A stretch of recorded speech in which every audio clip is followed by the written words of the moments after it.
반갑습니다. 소영주 소장입니다. 주식시장이 아무리 힘들어도 앞으로 전진합니다. 분명히 주식시장은 살아날 것이고 활성화될 것입니다. 놀랄 필요도 없습니다. 그래도 2022년도보다는 2023년도가 훨씬 분위기가 좋고 돈들도 많이 모이고 있습니다. 장기주식 시장도 몇몇 중심으로 돈들이 계속 유입되고 있습니다. 이럴 때 우리는 마음 편하게 주식을 편입할 필요가 있습니다. 바디프렌드가 이 정도 가격이라면 정말 싼 가격 아니겠습니까?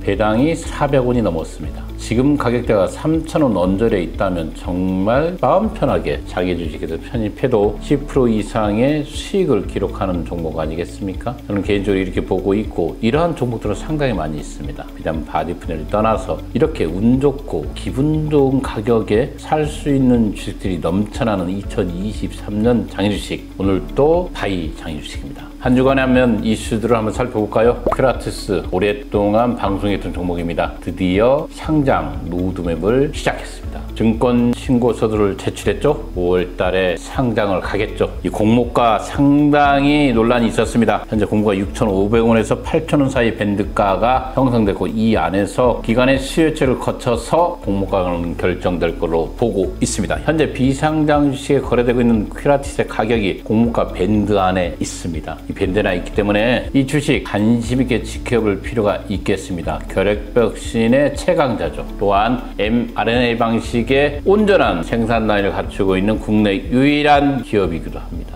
그래서 큐라티스는 늘 관심 있는 종목이었고 오랫동안 추천드렸던 종목입니다. 큐라티스가 드디어 상장에 첫 발을 띄었습니다. 그렇기 때문에 다시금 이 종목 관심 있게 보시기 바라겠습니다. 두 번째 소식을 보면 그동안 기관의 수요 예측 말이 많았죠. 뻥튀기 IPO 청약 방지를 위한 기관 납입 능력 확인해서 공모주를 배정한다. 이 잘한 일이라고 보고 있습니다. 공모주 시장의 좀 더 투명성 그리고 허수 주문을 없애기 위해서 여러 가지 노력을 강구하고 있다. 이렇게 보시면 될 것 같습니다. 2022년도 장기주식 주요 종목들이 주주 통일을 통해서 실적들을 발표했습니다. 앞서 이제 배달의 민족도 비상장 주식입니다. 장애 기관을 살펴보겠습니다. 배달의 민족도 코로나19 팬데믹 상황에서 가장 큰 수혜주로서 돈들을 상당히 많이 벌었습니다. 소비자와 식당업체가 함께 부담하는 배달비에 대한 부담도 만만치 않았지만 그래도 일반 개인들은 이 배달의 민족을 통해서 많이 이용했기 때문에 배달의 민족 수익은 사상 최고치를 기록했다. 이렇게 보시면 될 것 같습니다. 매출액이 2조 9,471억 원, 영업이익이 4,241억 원을 기록했고 영업활동과 현금성 자산까지도 본다면 정말로 상당히 좋은 모습을 보였습니다. 아마 이런 것들은 천재지변인 코로나로 인해서 단기적으로 급등한 모습도 보이고 있지만 배달의 민족의 사업의 확장성에도 상당히 좋은 입점을 차지하고 있다. 이렇게 보시면 될 것 같습니다. 걸리죠. 작년에 상장을 철회했습니다. 기업 공개 계획을 철회하면 재무 건전성 악화에 대한 우려가 제기됐던 컬리는 기대 이상의 실적을 올렸습니다. 지난해 연결 기준 매출이 2조 372억 원으로 전년 대비 한 30.5%가 증가했으며 사상 첫 2조 원대를 돌파했습니다. 하지만 여전히 적자에 시달리고 있습니다. 영업 손실이 2,335억 원이죠. 전년 대비해서 7.3% 소폭 늘었고 기업의 재무 건전성을 나타내는 지표인 영업활동 현금 흐름도 1,575억 원의 손실을 기록했습니다. 다만 컬리가 올해 물류센터 확충과 지난해 11월 선보인 PT 컬리를 통해 수익성 개선을 집중하고 있고 코로나19 엔데믹과 함께 이커머스 영역의 경쟁이 치열해지고 있어 A형 성장과 함께 내실 있는 성장도 가능할지 주목하고 있습니다. 저는 개인적으로 PT 컬리에 대해서 관심 있게 보고 있고 PT 컬리의 성공이 바로 내년에 재상장 도전의 이정표가 될 거라 이렇게 말씀드리겠습니다. 우리가 모바일 금융 플랫폼이죠. 비바 리퍼블리카 운영하는 토스 상당히 어려운 시간을 보냈습니다. 그래도 1조 원대 매출을 기록했습니다. 지난해 연결 기준 매출은 1조 1,880억 원으로 전년 대비 7,807억 원에서 무려 50.2%나 증가했습니다. 놀랍습니다. 문제는 영업 손실이 2,472억 원으로 전년 1,796억 원 대비 38%가 늘었다는 거 아니겠습니까? 컬리도 그렇고 토스도 그렇고 이 적자 성장 기업의 한계는 과연 어디까지인가를 늘 고민을 하고 있습니다. 이 토스 특히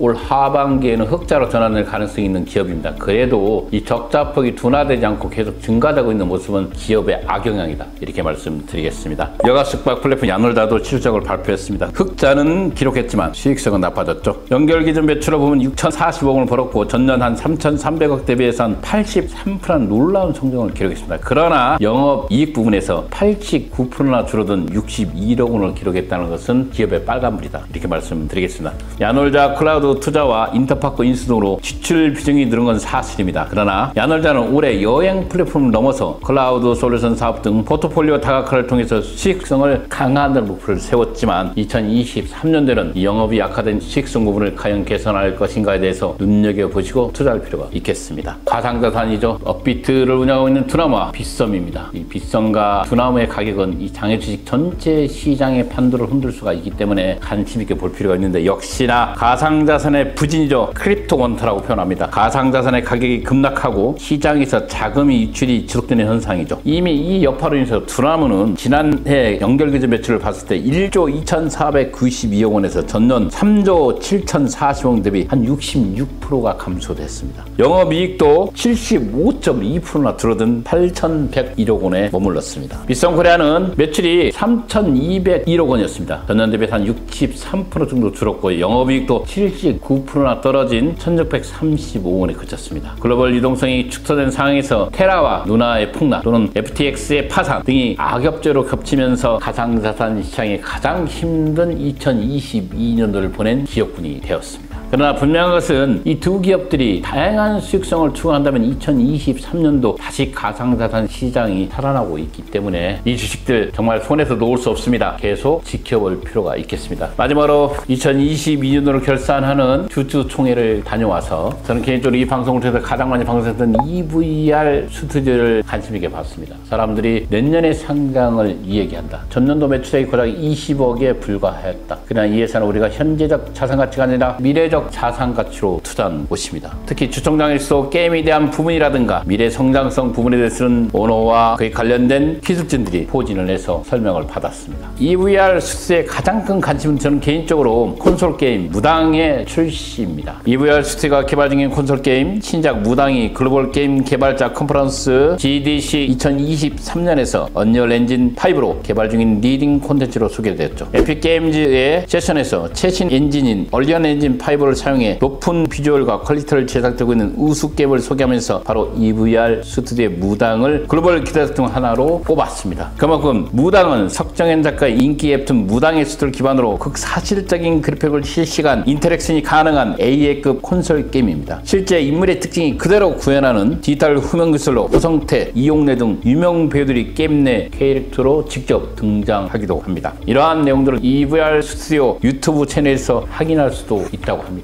또한 얼마 전에 아로노 회장이 한국을 방문했습니다. 전 세계 부1위죠. 우리 위통의 아로노 회장이 관심을 끌었던 3D 영상, 그 영상을 만든 곳이 어디입니까? 바로 EVR 스튜디오입니다. EVR 스튜디오는 자사가 제작한 아나모픽 미디어 아트를 소개했습니다. 아로노 회장 앞에서. 해당 영상은 자연 한옥동을 배경으로 LVNHM 브랜드의 제품들을 오브제로 등장시켜 3D 입체 영상으로 만들었습니다. 이어 가상인간 시라를 등장시켜 기술과 패션의 만남을 강조했죠. 아로노 회장은 가상인간 사라에 관심을 보이며 블랙핑크를 거론 디지털 콘텐츠에 등장하면 좋겠다는 의견을 제시했습니다. 김재한 EVR 스피드 대표는 최근 패션계에서 메타버스, AR 등 새로운 IT 기술과 융합을 통해 고객과의 접점을 확장하고 있다고 하면서 미디어 아트는 상품의 럭셔리함을 극대화할 수 있으며 소비자의 관심을 집중시킬 수 있는 점에서 팝업 스토어나 메타버스 콘텐츠로 활용성이 높아 협업이 늘어날 거라고 말했습니다. 이만큼 EVR 스튜디오는 다양한 파이프라인을 구축하면서 게임과 앞서 말한 대로 가상세계까지 넘나드는 메타의 실현까지 국내 선도적인 기업임을 다시 한번 주주총회에서 확인할 수가 있었습니다. 이런 기업들이 지금 이 가격이라면 정말 좋은 거 아니겠습니까? 좋은 기업들이 2023년 정말 좋은 가격에 여러분들을 기다리고 있습니다. 이런 곳이 바로 장애주식입니다. 장애주식 거래에 대해서 수없이 문의가 오고 있습니다. 그러나 일일이 제가 전화를 해드릴 수 없습니다. 다만 장애주식 거래 종목에 대해서 관심 있는 분들은 아래 이 메일로 주시면 장애주식 전체 종목 및 여러분의 상담 사항들을 친절히 전화로 설명해 드릴 테니 반드시 여러분의 성함과 전화번호를 남겨주시기 바라겠습니다. 오늘도 감사합니다.